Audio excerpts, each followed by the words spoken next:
اس کے علاوہ وہ سلیب کے تنخواہ دار ملازم بھی تھے اور مارکونی ان کا افسر تھا۔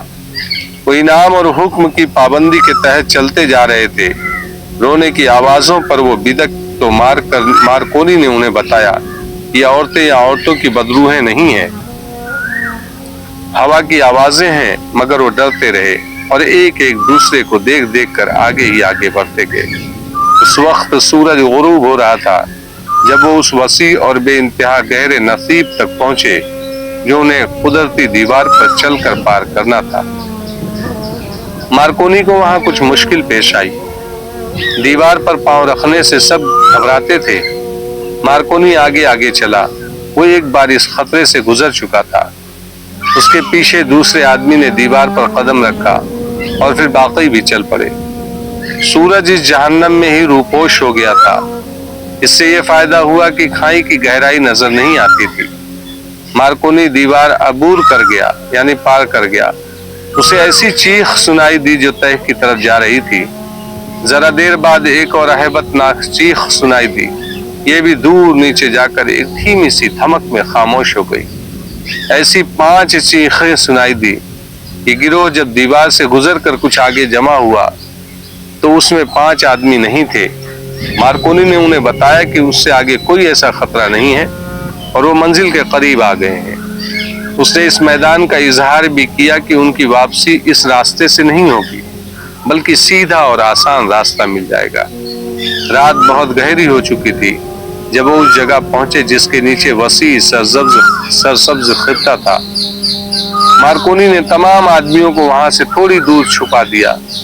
2 آدمی اپنے ساتھ کیے اور باقی سب سے کہا کہ ان کے پاس جو کچھ ہے وہ کھا کر سو جائے، انہیں ضرورت کے وقت جگایا جائے گا۔ مارکونی 2 آدمیوں کو ساتھ لے کر اس جگہ کی دیکھ بھال کے لیے چلا گیا۔ نیچے موت کا سکوت تھا، کہیں ہلکی سی روشنی بھی نظر نہیں آتی تھی۔ وہ اور زیادہ قریب جانے سے ڈرتا تھا۔ اس نے حملہ صبح کے لیے ملتوی کر دیا اور اپنے آدمیوں کے پاس واپس آ گیا۔ قدومی اور اسماعیل کے اکیلی رہ گئے تھے۔ قدومی ان ہنگامہ خیز محفلوں کی عادی تھی جن میں شراب اور دولت پانی کی طرح بہتی تھی۔ مارکونی اسے اس ہولناک ویرانے میں لے آیا تھا اور اسے ایک آدمی کے ساتھ تنہا چھوڑ گیا تھا۔ اسماعیل اسے جانتا تھا، وہ اسماعیل سے واقف نہیں تھی۔ اسماعیل جرم و گناہ کی دنیا کا انسان تھا۔ اس کی شکل و صورت اتنی اچھی اور طبیعت اتنی شگفتہ تھی کہ قدومی نے اسے کوئی عام آدمی نہ سمجھا، لیکن اسماعیل اس کے ساتھ بات کرنے سے گریز کر رہا تھا۔ شام کے وقت اس نے قدومی کو بھنا ہوا گوشت گرم کر کے دیا اور شراب بھی اس کے آگے رکھ کر کہا کھانا کھا کر سو جانا، کوئی ضرورت ہو تو خیمے سے بلا لینا۔ وہ باہر نکل گیا۔ قدومی نے کھانا کھا لیا، شراب بھی سب عادت پی لی، لیکن تنہائی اسے پریشان کرنے لگی۔ اسے اپنے حسن اور ناز ادا پر چونکہ فخر تھا، اس لیے اسے توقع تھی کہ اسماعیل اس کے قریب ہونے کی کوشش کرے گا۔ اس فخر میں تکبر اور غرور زیادہ تھا، مگر اسماعیل نے اس کی طرف ایسی کوئی توجہ نہ دی جس کی قدومی کو توقع تھی۔ قدومی کو نیند نہیں آ رہی تھی۔ وہ اپنے خیمے سے نکلی اور اسماعیل کے خیمے میں چلی گئی۔ وہ ابھی جاگ رہا تھا۔ قدومی کے لیے اس نے دیا جلا دیا اور پوچھا کہ وہ کیوں آئی ہے۔ قدومی نے کہا کہ اس کی طبیعت گھبرا رہی تھی۔ وہ اس کے پاس بیٹھ گئی اور پوچھا تم شاید مسلمان ہو۔ اسماعیل نے جواب دیا تمہیں مذہب سے کیا دلچسپی ہو سکتی ہے؟ تمہاری دلچسپی انسانوں کے ساتھ ہے، کسی کے مذہب کے ساتھ نہیں۔ میرا نام اسماعیل ہے اور میرا کوئی مذہب نہیں رہا۔ قدومی نے مسکراہٹ اور حیرت سے کہا تم ہو اسماعیل، احمد درویش کے خاص آدمی۔ اس نے پوچھا یہ آدمی کون ہے، کہاں سے آیا ہے؟ وہ مارکونی کو متعلق پوچھ رہی تھی، کہنے لگی اس نے اپنا نام سلیمان سکندر بتایا ہے، لیکن یہ مسلمان معلوم نہیں ہوتا۔ یہ مصری بھی نہیں، اسماعیل نے کہا، اور یہ سودانی بھی نہیں، اور سلیمان سکندر اس کا نام نہیں۔ پھر یہ کون ہے؟ قدومی نے پوچھا اس کا اصلی نام کیا ہے؟ میں اس کا نام نہیں بتا سکتا، اسماعیل نے کہا۔ یہ راز چھپائے رکھنے کے لیے مجھے معاوضہ ملتا ہے۔ تمہیں اس سے کوئی دلچسپی نہیں ہونی چاہیے کہ یہ کون ہے۔ تم منہ مانگی اجرت پر اس کی تفریح تباہ کے لیے آئی ہو؟ یہ تمہارا پیشہ ہے، اس نے تمہیں خزانے میں سے کچھ حصہ دینے کا وعدہ دیا ہوگا۔ وہ تو میرا حق ہے، قدومی نے کہا، اس نے مجھے جو اجرت دی ہے وہ اسی خطرناک بیابان میں ساتھ آنے کے لیے بہت ہی تھوڑی ہے، میں تو خزانے میں سے حصہ لینے کے وعدے پر ساتھ آئی ہوں۔ کیا تمہیں یقین ہے کہ تمہیں وہ حصہ دے دے گا؟ اسماعیل نے پوچھا۔ اور کیا تمہیں یہ یقین ہے کہ اسے وہ خزانہ مل جائے گا جس کا حصہ وصول کرنے کے لیے تم آئی ہو؟ میں اتنی قیمتی لڑکی ہوں کہ لوگ مجھے خزانوں کے عوض خریدنا چاہتے ہیں۔ قدومی نے غرور کے لہجے میں کہا، یہ شخص تو میری قیمت ادا ہی نہیں کر سکتا، میں ایسے امیر زادوں اور شہزادوں کو اپنا غلام بنا کے رکھا کرتی ہوں۔ اسماعیل نے مسکرا کر کہا، کب تک؟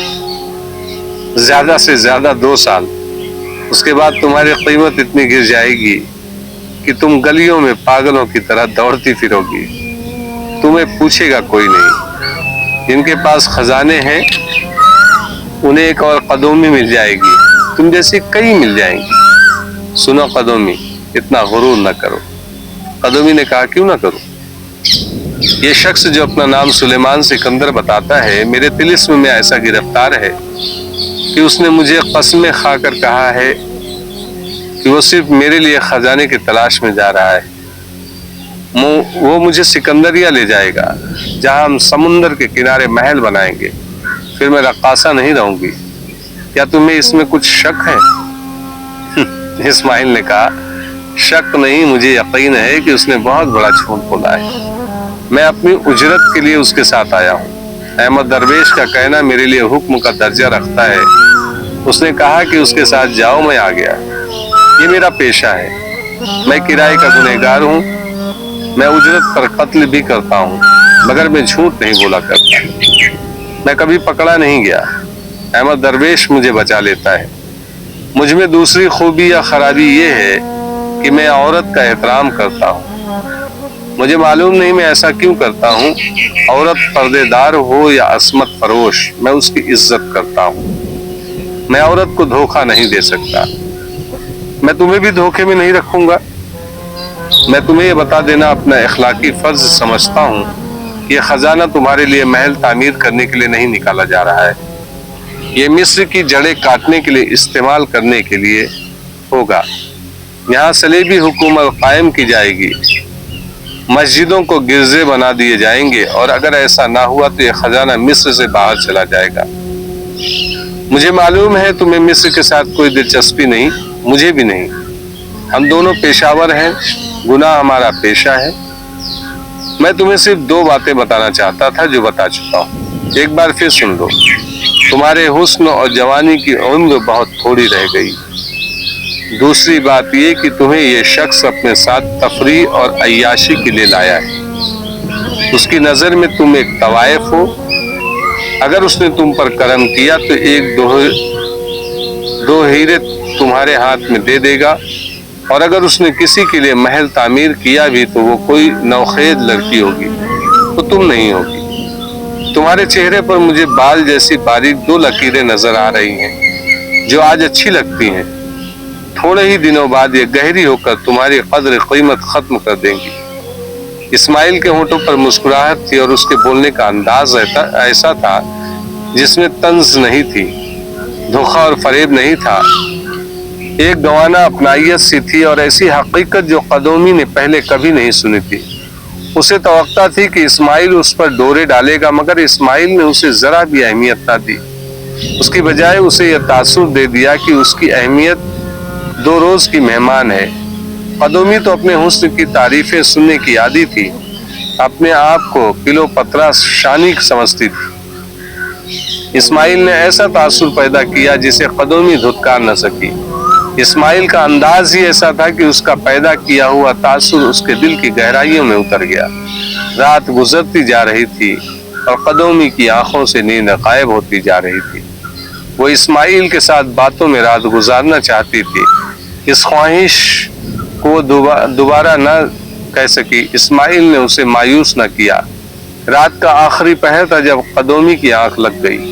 اس کی آنکھ کھلی تو وہ اسماعیل کے خیمے میں تھی اور اسماعیل خیمے سے باہر کمبل میں لپٹا سویا ہوا تھا۔ قدومی نے اسے جگایا اور کہا، میں نے خواب دیکھا ہے۔ عجیب سا خواب تھا، پوری طرح یاد نہیں رہا۔ کوئی مجھے کہہ رہا تھا کہ سلیمان سکندر کے خزانے کی نسبت اسماعیل کی باتیں زیادہ قیمتی ہیں۔ وہ ہنس پڑی۔ اس کی ہنسی میں رقاصہ کا تسنا نہیں، ایک معصوم لڑکی کی سادگی تھی۔ سورج نکلنے میں ابھی کچھ دیر باقی تھا۔ مارکونی اپنے آدمیوں کو اس سرسبز نصیب کے اوپر اپنی اسکیم کے مطابق موضوع جگہوں پر چھپا چکا تھا۔ صبح روشن ہوئی تو نیچے ننگے آدمی اور عورتیں نظر آنے لگی۔ مارکونی نے اپنے ایک دلیر اور نڈر آدمی کو نیچے جانے کے لیے تیار کر رکھا تھا، اسی ڈھلان سے جس سے اس کا ایک ساتھی لڑھک کر نیچے گرا اور اس پورے اسرار قبیلے کی ضیافت بن گیا تھا۔ مارکونی نے اپنے اس آدمی کو نیچے لڑھک جانے کو کہا۔ وہ ڈھلان کے اوپر بیٹھا اور نیچے سرک گیا۔ کچھ آگے جا کر وہ قلع بازیاں کھانے لگا اور زمین پر جا پڑا۔ وہ اٹھ کر چل پڑا۔ 3-4 ننگے آدم خوروں نے اسے دیکھ لیا اور اسے پکڑنے کے لیے دوڑے۔ وہ خوشی سے چلا رہے تھے۔ وہ جب اس آدمی کے قریب آئے تو اوپر سے 4 تیر نکلے اور ان کے سینوں میں اتر گئے۔ ادھر سے 2 اور ننگے مرد دوڑے آئے، وہ بھی تیروں کا نشانہ بن گئے۔ مارکونی نے اوپر ایک چٹان کے ساتھ رسا بندھوا دیا تھا، جسے اس نے ڈھلان سے نیچے پھینک کر اپنے آدمیوں سے کہا کہ اسے پکڑ کر سب ایک دوسرے کے پیچھے نیچے اتر جائیں۔ سب نیچے چلے گئے۔ مارکونی نے اوپر سے رسا کھول کر نیچے پھینک دیا اور ڈھلان سے لڑھکتا ہوا نیچے چلا گیا۔ یہ سارا گروہ تلواریں نکال کر آگے کود پڑا، دوڑ پڑا۔ چند اور ننگے مرد سامنے آئے، انہیں بھی کاٹ دیا گیا۔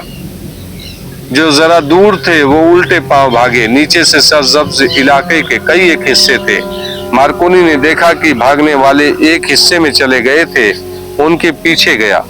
اسے ان آدمیوں کا واویلا سنائی دے رہا تھا، یعنی شور شرابہ سنائی دے رہا تھا۔ ان کی چیخ و پکار پر وہ ان کے تعاقب میں گیا۔ اس کے باقی آدمی خون خرابہ کر رہے تھے۔ وہ خود ان 2 آدمیوں کے تعاقب میں رہا۔ تھوڑی ہی دور اسے ایک آدمی نظر آ گئے۔ وہ اب 2 نہیں 3 تھے۔ وہ 3 ایک چٹان پر چڑھ رہے تھے۔ مارکونی نے ان کے پیچھے دوڑتے کچھ فاصلہ رکھا۔ وہ تینوں چٹان کی دوسری طرف اتر گئے۔ وہ بھی چٹان پر چڑھ گیا۔ دوسری طرف اسے سیاہ پہاڑی کا دامن نظر آیا۔ وہاں ایک غار کا دہانہ تھا جس میں سے جھک کر گزرا جا سکتا تھا۔ مارکونی غار میں چلا گیا۔ اس نے تلوار ہاتھ میں لے رکھی تھی۔